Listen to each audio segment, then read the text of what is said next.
Hello and welcome to a new video series here on the BSH YouTube channel and in your podcast feeds. This season, we're going to be breaking down the storylines as well as team and player performances every 5 games. The thought process behind this series is to look at the team and players' performances in small chunks, which I feel is a better sample size than getting too high or too low because of one single game. And honestly, the idea kind of comes from Torts. I can't find the quote, but I remember him saying a couple years ago that he liked looking at stats and player performance in 5-game chunks, and it's something I've wanted to do ever since I heard him say that. Okay, on to the video. The Flyers started out their season with a pretty tough schedule, playing against 5 teams who made the playoffs last year, including 2 games against the defending Stanley Cup champion, Florida Panthers. They managed to come out of it with a record of 2-2-1, and they've got 5 points and sit at 6th place in the Metro. Honestly, to come out of this stretch in the first games of the year with new coaches and systems, it's hard to complain about that outcome. The first thing I'm going to look at is the storylines of the first 5 games, and probably the biggest storyline from these first 5 games is the Foerster, Cates, and Brink line. Rick Tocchet made the obvious decision to keep this line together, and for as good as they looked last year, they've come out of the gate looking supercharged this season. With Foerster, he's had a slow start the past 2 seasons, and with his off-season injury, it was a worry that he might start slow again, but he's off to a great start with 4 points in 5 games. 2 seasons ago, it took him 16 games to get to 4 points. Last season, it took him 17 games, so he's off to a very encouraging start so far. As for Cates, he's got 4 points in 5 games, including the OT game winner against Minnesota on Saturday. He also sits at 48.7% in faceoffs right now, which is a solid start, considering the last 2 seasons he was at about 44%. Some people came into the season predicting this would be the year where Cates really breaks out offensively, so it'll be interesting to see how he does over the long haul. And finally, last but not least, Bobby Brink has 3 points so far, even though it should be 4 points after his goal got disallowed in OT against Carolina on a BS call. Brink has been a menace through 5 games with his forechecking, playmaking, and pretty surprisingly, his speed. According to NHL Edge, he's registered the 10th fastest speed burst this season, reaching 23.3 miles per hour against Carolina. You can check out this article on the BSH website for a clip of that speed burst and a bit more about his skating, since one of the big knocks on him was when he was drafted was that his skating was kind of wonky. All told, this line has been fantastic, and it's probably the bright spot to start the season. Moving on to another storyline is the defense core. There's been some controversy with fans regarding our bottom 4.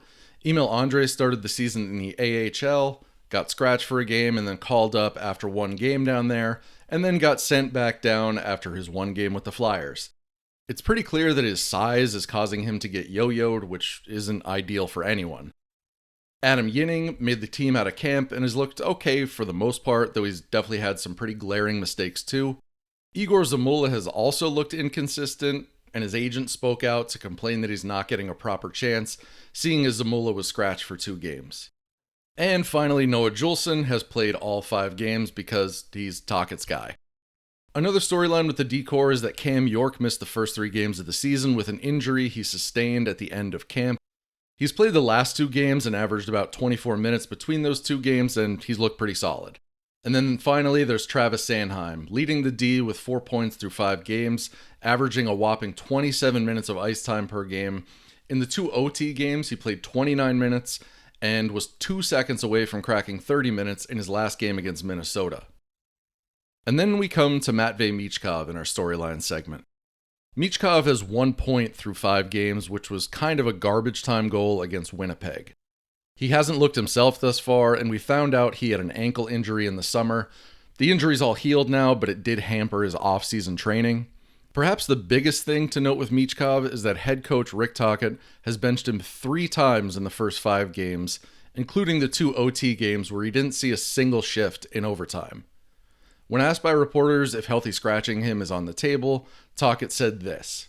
I'm not asking you if you're going to scratch him, but I was wondering, how do you feel about scratching guys to maybe give them a reset or recharge them a little bit? How do you feel about that overall? There's no. I'm not. for a guy like him, he's got to play through it. And like I said, he had some stuff in the summer that he couldn't really train, and he's behind the 8 ball. So we got to get his skating. And I thought he had a good practice day too. Like, there's 2 good days together. We just got to stack some days for him. Now, this is obviously less than an ideal start for Michkov this season, not to mention the relationship between player and coach. So we'll definitely be keeping an eye on this one all season. The final storyline I'm going to look at is just some statistical things worth pointing out. Sean Couturier had a 4-point game in the home opener against Florida, which was a great sign to see the captain having an offensive breakout. Trevor Zegras is at 39% in the faceoff dot, though he's only taken 7 faceoffs in the last 3 games because Tocchet has him playing kind of a hybrid center trade-off with Christian Dvorak. I'd definitely like to see him improve his faceoff numbers, so hopefully there's a lot of work being done in practice since Tocchet isn't giving him reps in games. And finally, I want to look at block shots now that we've switched from Torts to Tocchet. Currently, the Flyers are averaging 15.4 block shots per game, which puts them 16th in the league, so dead even in the middle.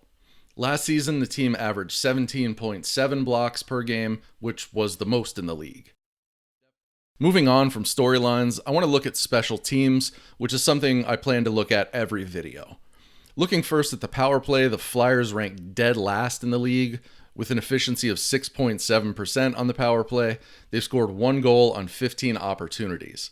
Not an ideal start in terms of fan confidence, but to borrow a line from old friend Ron Hextall, visually it has looked better. As for the penalty kill, they sit at the 10th best PK in the league with an efficiency of 83.3%. They've been in the PK 18 times and let in 3 goals. They've definitely been taking too many penalties to start the season, but at least the PK has stayed strong to start the year to bail them out. Moving on from special teams, I want to go to goalies. This is another thing I'm going to look at every video. Through the first 5 games, Dan Vladar and Sam Ersson have been starting every other game, which I'm a fan of to start the year. Vladar has been excellent in his 3 starts, posting a .934 save percentage. He also has a goal saved above average of 2.83 according to Evolving Hockey, which is the 5th highest in the league for goalies who have played more than 60 minutes so far. His goals saved above expected is 3.24, which ranks 11th highest. There's really nothing to say about Vladar but good things. It's a great start. Sam Ersson, on the other hand, has played 2 games for an .849 save percentage. Ersson looked solid in his first game against Carolina and then didn't look so great in his second start against Winnipeg, allowing 4 goals on 14 shots. His goals saved above average is negative 2.77, which is 44th worst out of 51 goalies, and his goals saved above expected is negative 1.06, which is 41st out of 51 goalies. Definitely a rocky start for Ersson, so we hope to see him perform better going forward. Moving on, I'm going to go to my 3 stars through these first 5 games. Starting off with third star, this was a tough decision. I was really torn between 2 players here, Owen Tippett and Tyson Foerster, but I ended up going with Foerster. He's got 1 goal and 3 assists in 5 games, and 3 of those points are at 5-on-5. Tippett and Forster's underlying metrics are also close as well, but the edge goes to Foerster there for me. Really close call between those 2 guys. Second star, I'm going with Noah Cates. He's got 2 goals and 2 assists, with one of those goals being an OT winner. He's been good in the faceoff dot, and he's been matched up against the opponent's best players and best lines, and his underlying stats are still stellar. Cates, second star, he's off to a hell of a start. And finally, the number 1 star from the first 5 games is Dan Vladar. I cited his numbers just a second ago, but his save percentage is a fantastic .934, and his advanced stats are some of the best in the league so far. A Flyers goalie is the first start to the season. Don't know if I saw that coming. And the last thing I want to do before we end is look ahead to the next 5 games. These next 5 are against much easier opponents on paper than the first 5 were. Out of these teams, only one of them made the playoffs last year, the Senators. That said, Seattle and Pittsburgh are off to good starts, but if the Flyers could go 2-2-1 against those first 5 opponents, you'd hope to see them get more than 5 points out of this next stretch of 5 games. So that wraps it up for my first every 5 games video. Thanks for watching, and I'll see you after the next 5.